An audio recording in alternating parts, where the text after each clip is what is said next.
aujourd'hui une année de l'état du siège décrété par le chef de l'État. On dirait comme si l'état de siège a été une machine d'activation des massacres et à la plus grande vitesse. Nous ne sommes pas en train de refuser les efforts consentis par les militaires, mais les résultats escomptés sont plus ou moins mitigés, même par rapport à ce qui était la période avant l'état de siège.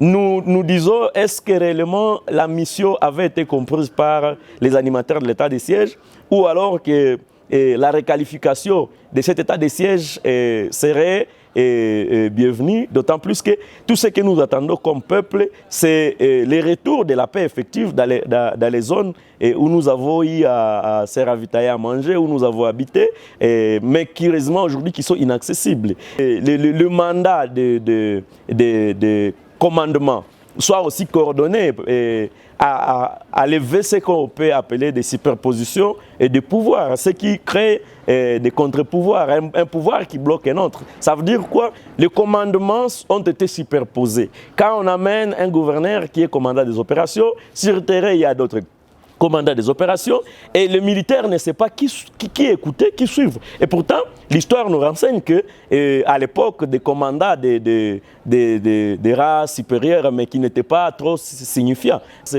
Nous avons des militaires qui sont devenus des trafiquants de minerais, des trafiquants de cacao, et ça se contre même l'éthique et la déontologie professionnelle des militaires, même ça expose au plus haut niveau les objectifs de la guerre contre ces rebelles, contre ces miliciens à tous les niveaux.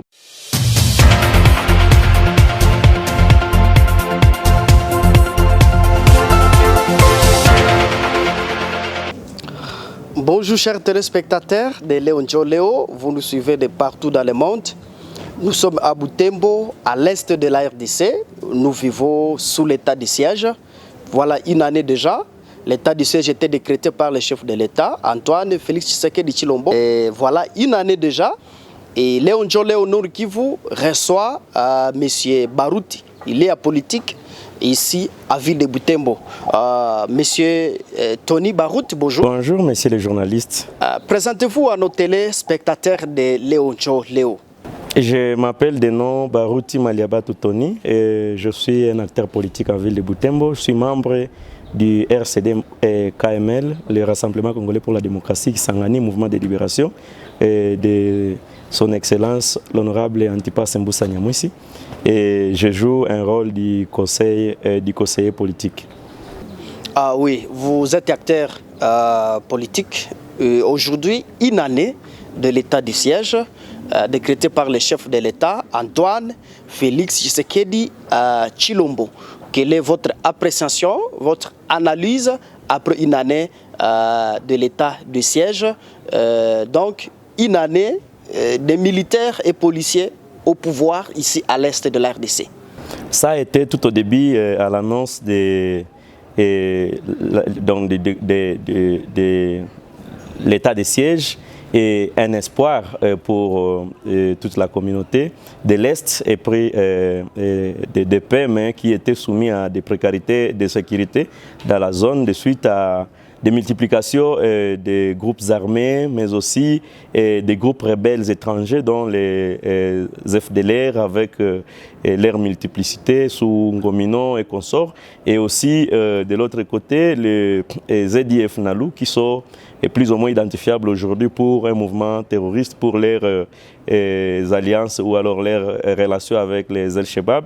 Et du coup, la population a dû croire à l'initiative très courageuse du chef de l'État de donner le pouvoir de contrôle effectif des zones entre les mains des militaires, pour qu'en fait l'éradication de la sécurité, de l'insécurité soit effective et que l'oasis de paix vienne dans la zone est de la République. C'est notamment le Nord Kivu et la province de l'Ituri qui était plus concernée par l'état de siège.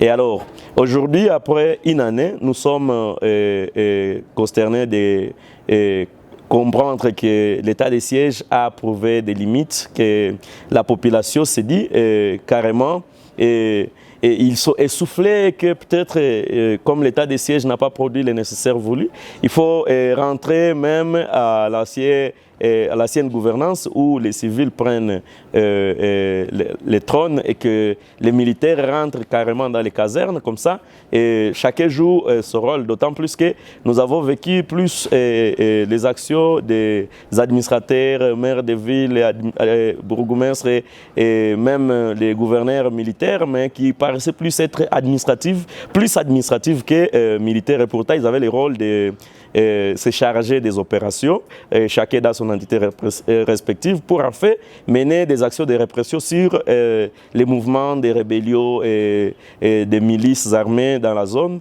Et rappelons encore qu'ils avaient entre autres la mission, c'est la démobilisation des groupes armés et nationaux, mais on ne voit pas des engouements dans ce sens. On a même institué les mouvements PDDRC pour en fait démobiliser ceux-là qui se prêteront volontaires à la démobilisation. La DDRC aussi s'exerce, s'activer pour accompagner l'état de siège, et tout ce qui avait comme mouvement de rébellion se trouve comme non inquiété et calme dans son entité, ce qui fait un bilan négatif pour l'état de siège tant décrété par les gouvernements de Kinshasa, maintes fois renouvelé en réseau de 15 jours, et qui aujourd'hui est en train presque d'aller à être levé sans pour autant que cette paix ne revienne. Alors on se demande si alors aujourd'hui on peut encore croire à quel autre mécanisme, et les politiques au niveau national, ceux qui ont le pouvoir de décider, je pense qu'ils devront apprendre de ça quelque chose pour en fait un nouveau mécanisme soit jugulé pour amener avant les élections de 2023 cette population dispersée par la guerre à se réorganiser et participer activement aux élections de 2023. Oui, monsieur Tony Baruti, acteur politique ici à Butembo, pouvez-vous nous résumer, nous parler un peu de la situation sécuritaire à l'Est avant et pendant le temps du siège? On dirait comme si l'état de siège a été une machine d'activation des massacres à la plus grande vitesse. Sinon, avant l'état de siège, on dénombrait encore pendant presque 7 ans de massacres à Beni, et tout autour de 5000 personnes massacrées, par exemple, dans la région de Beni. Mais dans l'état sous-état de siège, on s'est retrouvé avec une montée à plus ou moins 2800 plutôt âmes qui sont tombées par ces aventuriers massacreurs et des terroristes dans la région de Beni.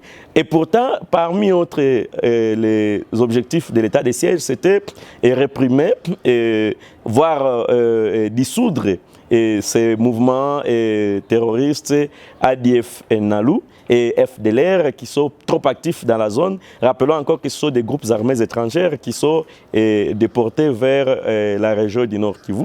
Mais aussi de l'autre côté, c'est l'Ituri où à Djougou, il y a la Codeco, il y a Chinyakilima et d'autres mouvements insurrectionnels qui jusqu'aujourd'hui continuent à opérer calmement. Entre autres, vous vous souviendrez que c'est avec beaucoup de difficultés que les membres de la task force qui étaient prévus à aller sensibiliser ces Codeco à quitter la brousse ont été pris en otage et ils ont passé des mois et des mois en brousse sans que les gouvernements ne se soient déployés pour même oser les libérer. Donc comprenez que quelque part nous ne sommes pas en train de refuser les efforts consentis par les militaires, mais les résultats escomptés sont plus ou moins mitigés même par rapport à ce qui était la période avant l'état de siège. Nous disons, est-ce que réellement la mission avait été comprise par les animateurs de l'état de siège, ou alors que la requalification de cet état de siège serait bienvenue, d'autant plus que tout ce que nous attendons comme peuple, c'est le retour de la paix effective dans les zones où nous avons eu à se ravitailler à manger, où nous avons habité, mais qui, heureusement, aujourd'hui, qui sont inaccessibles. Et tous les moyens que le gouvernement peut user, que ce soit la mutualisation pour compléter l'état de siège, que ce soit l'arrivée des forces sous-régionales pour accompagner les efforts de l'état de siège ou de la mutualisation. Pour nous, tout cela doit être en application dans l'objectif de ramener la paix dans la zone pour que cette population meurtrie aujourd'hui reprenne encore sourire et regagne leurs milliers respectifs de vie. Oui, M. Tony, qu'est-ce que le gouvernement peut encore faire après l'échec de l'état du siège? Les recommandations sont les jeunes. Il y a la société civile qui a contribué par les stratégies. Il y a les acteurs politiques qui ont donné leurs propositions. Entre autres, les propositions, il y en a. Les levées des militaires à guerre qui ont fait longtemps, d'autant plus qu'il y a l'usure psychologique qui le frappe et il tombe dans le fainéantisme. Il y a entre autres donc les déplacements des militaires ici, des anciens mouvements rebelles, entre autres les militaires du RCD, des CNDP, des M23 qui ont été mixés à l'armée et qui, comme par miracle, sont restés stationnaires et résidents dans la partie est de la République sans pour autant bouger de là et qui sont soupçonnés au plus haut niveau par la population d'être ceux-là qui tuent les gens à Beni, d'autant plus qu'ils sont complices des mouvements de massacres dans la zone et de Beni selon certains témoignages. Que la justice aussi soit rendue à toute la population et la communauté congolaise, d'autant plus qu'il y a des gens qui ont été capturés par l'appui qui sont complices, soit qui sont acteurs dans les massacres à Beni, dans les tueries à même niveau, dans les insurrections des rébellions, des milices, mais curieusement, qui ne connaissent pas leur juge naturel jusqu'aujourd'hui et que ça tarde encore à connaître le verdict sur différents procès. Ce qui servirait peut-être des didactiques et des pédagogies à d'autres pour ne pas s'aventurer dans pareil mouvement. Curieusement, jusqu'aujourd'hui, on reste encore dans l'omerta de la justice et de la politique à accompagner toutes ces mesures-là qui ont été peut-être proposées par les différents acteurs politiques et la société civile. Autre ça, il y a la limitation de l'activisme militaire dans les commerces. Nous avons des militaires qui sont devenus des trafiquants de minerais, des trafiquants de cacao, et ça c'est contre même l'éthique et la déontologie professionnelle des militaires, même ça expose au plus haut niveau et les objectifs de la guerre contre ces rebelles, contre ces miliciens à tous les niveaux. Autre chose, il faut aussi accepter que au niveau des politiques, le mandat de commandement soit aussi coordonné à lever ce qu'on peut appeler des superpositions et des pouvoirs, ce qui crée des contre-pouvoirs, un pouvoir qui bloque un autre. Ça veut dire quoi? Les commandements ont été superposés. Quand on amène un gouverneur qui est commandant des opérations, sur le terrain, il y a d'autres commandant des opérations, et le militaire ne sait pas qui écouter, qui suivre. Et pourtant, l'histoire nous renseigne que à l'époque des commandants des races supérieures, mais qui n'étaient pas trop signifiants, déjà à l'époque, major, comment on l'appellerait encore, qui était au sud Kivu,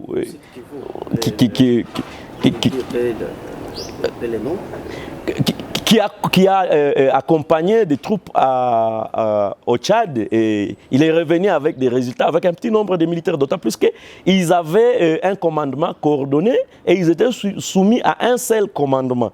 Mais lorsqu'il y a des multitudes de généraux, des multitudes de commandants et des superpositions des pouvoirs de commandement, et ça trahit même les objectifs de guerre parce que chacun veut brandir son autorité sur ses troupes et non suivre les commandements de l'autre qui interfère. Je parlais du commandant Mbunja Mabe à l'époque qui était major, qui a dû prouver par sa bravoure qu'une armée plus ou moins coordonnée et bien commandé ne peut jamais échouer dans une guerre. Et il a même fait ça à Bukavu avec l'entrée de Gilles Moutebousi. Donc, allez-y comprendre que c'est parmi les problèmes qui gangrènent l'insécurité dans la partie Est ici, car les gouvernants ont mal aussi le plan d'exécution de guerre contre ces différentes rébellions.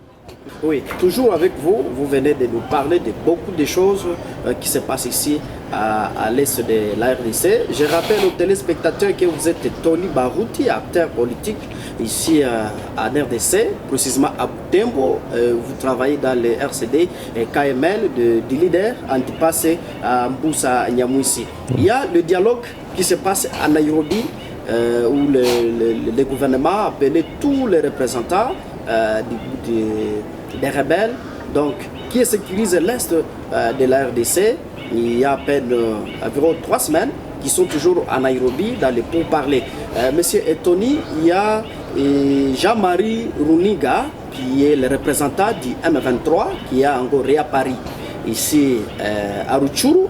Et lui, il a déclaré qu'il ne peut pas faire la guerre avec les chefs de l'État, il ne peut pas faire la guerre avec la RDC. Monsieur Runiga, il a encore ajouté que lui, quand il faisait la lutte armée, Tshisekedi faisait la lutte politique.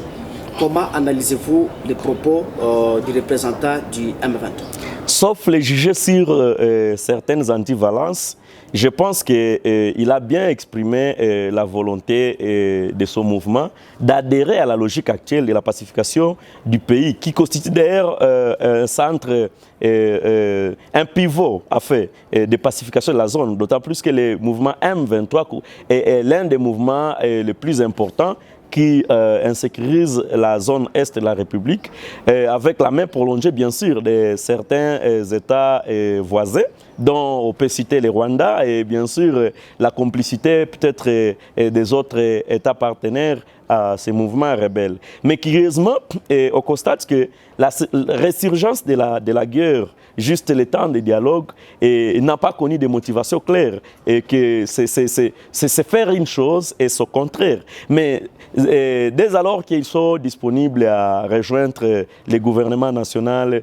dans la pacification de la zone, à faire la reddition et aussi à donner tous leurs hommes de troupes et leurs munitions de guerre ainsi que les armes, ils sont bienvenus. Sauf, on ne peut pas accepter qu'un mouvement de fait à 2013, novembre 2013, qui a été dans les accords ISO, ils se sont engagés en novembre 2013 à ne plus jamais refaire la guerre, ils vont activement participer au processus de pacification, qu'aujourd'hui ils surgissent encore sous effet des bottes et des armes dans les Rutshuru et prétendre aussi contribuer à l'amélioration du climat de la paix. Ça c'est absurde, mais la contribution que nous devons attendre du M23, c'est de faire une reddition directe, sans condition, et dans le temps aussi très bref, pour qu'on matérialise ce qu'est la volonté de ces mouvements de se rallier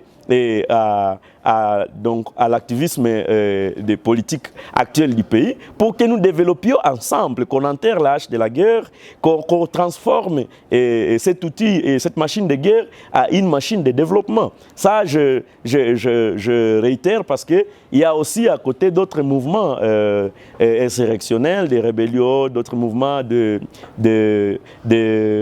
milices qui participent jusqu'aujourd'hui dans les carrefours en Nairobi et qui doivent manifestement se disposer à accompagner les mesures prises. Et cela va contribuer activement à la pacification de la zone Est, si aussi que le gouvernement devra être sérieux une fois de plus à prendre à compte les revendications diverses pour lesquelles il se sera engagé, mais aussi d'accompagner les mesures de démobilisation, réinsertion communautaire, comme il le faut, parce qu'il y a d'autres qui sont en brousse par crainte de la justice pour autant de crimes qu'ils ont fait. Certainement, on ne va pas accepter qu'on blanchisse les criminels, ceux qui ont commis des crimes de guerre, des crimes contre l'humanité, des crimes contre l'environnement, des crimes contre la nature. On ne va pas le blanchir, mais du moins on doit amener tout le monde dans un processus où la pacification devrait être effective et que demain, le Congo fasse beau vivre et que les investisseurs viennent pour limiter plus ou moins ce qui est actuellement le chômage, l'improductivité dans certains secteurs de la RDC qui sont devenus pratiquement inactifs de suite des guerres et atrocités diverses. Et élever aussi le niveau du respect des droits de l'homme dans la République pour en fait attirer même le monde extérieur à nous accompagner, à nous prendre au sérieux. Nous sommes vers la fin de l'émission. Monsieur Tony Barouti, je rappelle que vous êtes acteur politique ici à Butembo, dans l'RCD-KML. Acteur politique ici à Butembo, dans l'RCD-KML. Pouvez-vous avoir un message en particulier adressé aux autorités et aussi aux téléspectateurs qui nous suivent maintenant? Je demanderai premièrement à la communauté internationale de prendre au sérieux la crise qui se vit au Congo et d'essayer de décourager ceux qui font passer cette guerre de l'Est ici comme une guerre économique et une pression sur le Congo pour se faire de l'argent et de sanctionner les entreprises qui sont fournisseurs d'armes et des entreprises qui font la mafia dans la zone. Au niveau régional, j'appellerai toute la communauté régionale, chacun à ce qui les concerne, de contribuer au retour de la paix dans la République démocratique du Congo, d'autant plus que la paix en Afrique centrale dépend de la stabilité des États qui constituent cette zone-là. Et si la RDC ne sera jamais en paix, et alors jamais ces autres aussi ne vont se dire être en train de profiter valablement de leurs relations avec la RDC, mais aussi de sécuriser proprement leur République. Au niveau de la République démocratique du Congo, je veux dire, le gouvernement devra multiplier des stratégies, mais aussi faire des efforts pour qu'on ne reste pas à l'étape stationnaire des décisions, mais qu'on entre dans le vif d'exécution, d'autant plus que les acteurs sont là, mais c'est des fois que la mauvaise définition de la politique nationale fait qu'on n'atteint pas les objectifs. Et c'est la volonté donc du premier citoyen de la République, ainsi que tous ceux qui l'entourent, pour que demain les paisibles populations qui n'ont rien à faire avec la politique, qui a besoin juste de la paix et pour se développer, soient aussi à l'aise de s'activer et contribuer effectivement à l'amélioration des conditions économiques, sociales, culturelles, voire même politiques de la République. D'autant plus que nombreux, c'est par effet de la mauvaise gouvernance qui se retrouvent attirés par le mouvement insurrectionnel des rébellions et consorts. Mais aussi au niveau local, à chaque niveau concerné, ceux qui détiennent les armes, avec revendication, l'opportunité qui leur est offerte à Nairobi pour qu'ils s'expriment, qu'ils en saisissent une opportunité et qu'ils comprennent que la guerre qu'ils ont faite n'a pas apporté quelque chose dans l'amélioration des conditions de vie de la population congolaise, particulièrement celle de l'Est, mais plutôt que ça a détruit le tissu social et voire économique de la région. Et que c'est le temps pour eux de quitter la brousse, de cesser avec la guerre, de s'allier au pouvoir, de renfler, de compléter les effectifs peut-être de l'armée nationale ainsi que de la classe politique avec une émulsion et de leurs prouesses. Nous espérons que le Congo de demain ne sera pas comme celui d'aujourd'hui et que ça va faire beau vivre ici et on va nous faire confiance au niveau international lorsque nous serons sérieux avec nous-mêmes et envers les autres. Merci. Ok, chers téléspectateurs, nous vous disons grandement merci. Merci de nous avoir suivis. Nous sommes à Ville de Butembo, à l'est de la RDC. Nous avons reçu aujourd'hui Tony Barouti, acteur politique ici à Butembo. N'hésitez pas à liker la vidéo si elle vous plaît et si vous êtes nouveau sur la chaîne, n'oubliez pas de vous abonner et d'activer la notification pour ne rater aucune de nos prochaines vidéos.